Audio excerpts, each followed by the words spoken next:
अस्सलाम वालेकुम। आज हमारे पास एक्सरसाइज 1.1 और क्लास है 10th क्लास। उसका क्वेश्चन नंबर 2 है, उसका पार्ट नंबर है 1।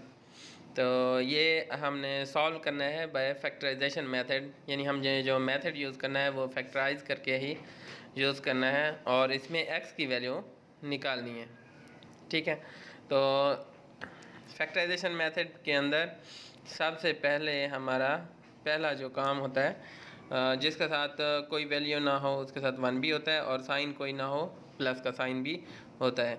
हमने क्या करना होता है, इस वैल्यू को इस लास्ट वाली वैल्यू से मल्टीप्लाई करना होता है।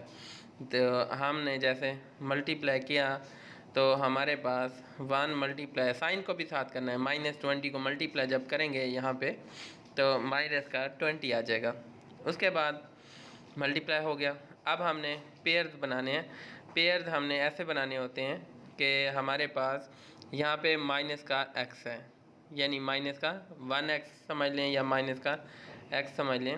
तो हमें माइनस का 1 चाहिए होता है। हमने ऐसी दो वैल्यूज़ बनानी है। तो हमारे पास मल्टीप्लाई करने से 20 आया था, 1 को ये पेयर्स होते हैं। यानी आप जैसे प्राइम फैक्टर लेते हैं कि 20 जो है वो 1 के टेबल पे जाता है। 1 को 20 से मल्टीप्लाई करो तो 20 होता है, 2 को मल्टीप्लाई 10 से करो तो 20 होता है। ये इसके फैक्टर हैं।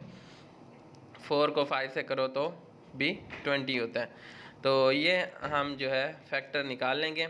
अब इनको हम सॉल्व करके देखेंगे। सबसे पहले हम पहला फैक्टर उठाएंगे कि 20 में 1 प्लस करो तो 21 होता है और 1 माइनस करो तो हमारे पास 19 होता है। माइनस का 1 हमारे पास नहीं आ रहा, तो ये हमारे पास ये जो पेयर है ये हमारा नहीं बनेगा। उसके बाद सेकंड पेयर पे आते हैं। 10 में 2 प्लस करो 12 होता है और 10 में 2 माइनस करो 8 होता है। तो हमें चाहिए था 1, ये भी नहीं आ रहा। तो दूसरा हमारा पेयर ये भी नहीं बन रहा। तीसरे पेयर में देखें, हमें 1 चाहिए। तो 4 में 5 प्लस करो या 5 में 4 प्लस करो तो 9 होता है हमारे पास, और 5 में 4 प्लस करो तो 1 आ जाता है। तो हमारा पेयर ये बन सकता है कि यानी यहाँ पे जो वैल्यू हमें चाहिए माइनस की 1 चाहिए। तो जो वैल्यू हमें यहाँ चाहिए होती है माइनस की 1 चाहिए, तो हम अगर माइनस का 5 रख लें और प्लस का 4 रख लें तब जाके हमारे पास माइनस का 1 आ सकता है। तो इसलिए हमने यहाँ पे माइनस का 5x रखा और यहाँ पे माइनस का 4x रखा। इसको अगर आप सॉल्व करेंगे तो अगेन आपका वही माइनस का 1 आ जाएगा, यानी इस अमाउंट में कोई तब्दीली नहीं की। बाकी वैल्यू तो वैसे की वैसे मैंने ये x कर के नीचे वैसे उतार दिया। ये माइनस का 20 था, ये भी मैंने वैसे नीचे उतार दिया। तो उसके बाद नेक्स्ट चलते हैं हम। अब इन दो वैल्यूज़ में से कॉमन ले रहे हैं। कॉमन वो वैल्यू होती है जो दोनों वैल्यू में हो पड़ी। तो इन दोनों वैल्यूज़ के अंदर x हमारा कॉमन है। x के स्क्वायर का मतलब होता है कि x जो है वो 2 बार मल्टीप्लाई हो रहा है, x मल्टीप्लाई बाय x। तो उसमें से एक x हमारा बाहर चला जाएगा यहाँ पे, तो एक x हमारा अंदर बच जाएगा। ये पहला स्टेप हमारा सॉल्व हो गया। उसके बाद 5x था हमारे पास, एक ही वैल्यू है ये 5x। इसका x वही हमारे पास जो था वो बाहर चला गया, तो इसकी जगह सिर्फ माइनस का 5 आ जाएगा, वो हम यहाँ पे लिख देंगे।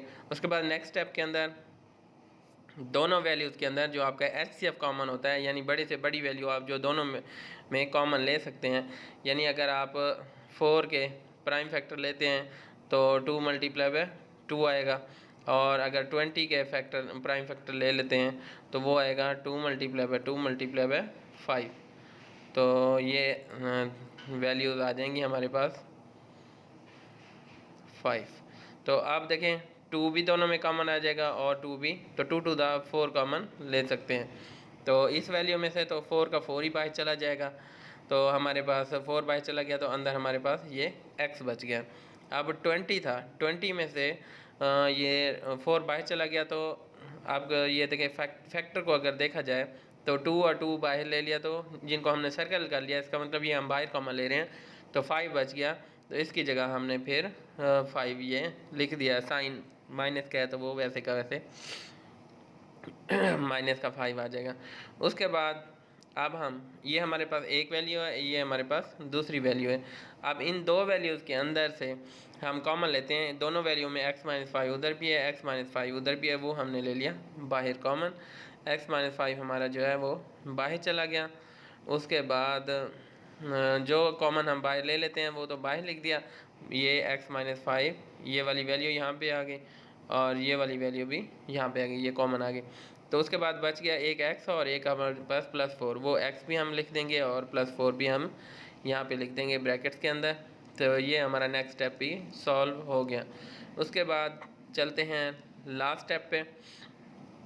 एक वैल्यू ये बन गई और दूसरी वैल्यू ये बन गई, दोनों को हम दोनों इज इक्वल टू 0 है, तो हमने दोनों को इज इक्वल टू 0 रख दिया, यानी x माइनस 5 भी इज इक्वल टू 0 और x प्लस 4 भी इज इक्वल टू 0। तो अब देखें 5 को जब इधर माइनस हो रहा है हमारे पास, दूसरी साइड पे लेके जाएंगे तो वो प्लस का 5 हो जाएगा, ठीक है। इधर हमारे पास 4 प्लस का है, दूसरी साइड पे जाएगा तो वो माइनस का 4 हो जाएगा। तो x इज इक्वल टू हमारे पास आ गया 5 और प्लस का साइन मैंने साथ नहीं लगाया क्योंकि ये अंडरस्टूड बात होती है, जिसके साथ कोई साइन नहीं होता तो प्लस का साइन होता है, और माइनस का साइन हमने साथ लगाना होता है। 0 में से 4 माइनस करो तो -4 बचता है, और 0 में +5 करो तो वो भी +5 बचता है। तो उसके बाद उसका सोल्यूशन सेट हम लिख देंगे। सोल्यूशन सेट के अंदर जो है एक वैल्यू हमारे पास 5 आई है तो वो 5 लिख देंगे, यानी x का आंसर जो 5 है, इसमें x का आंसर हमारा 4 आया है, माइनस का 4, तो यहाँ पे हम माइनस का 4 लिख देंगे। ये हमारा प्राइम फैक्टराइजेशन से क्वेश्चन हमारा कंप्लीट हो गया, तो ये हमारा आंसर है।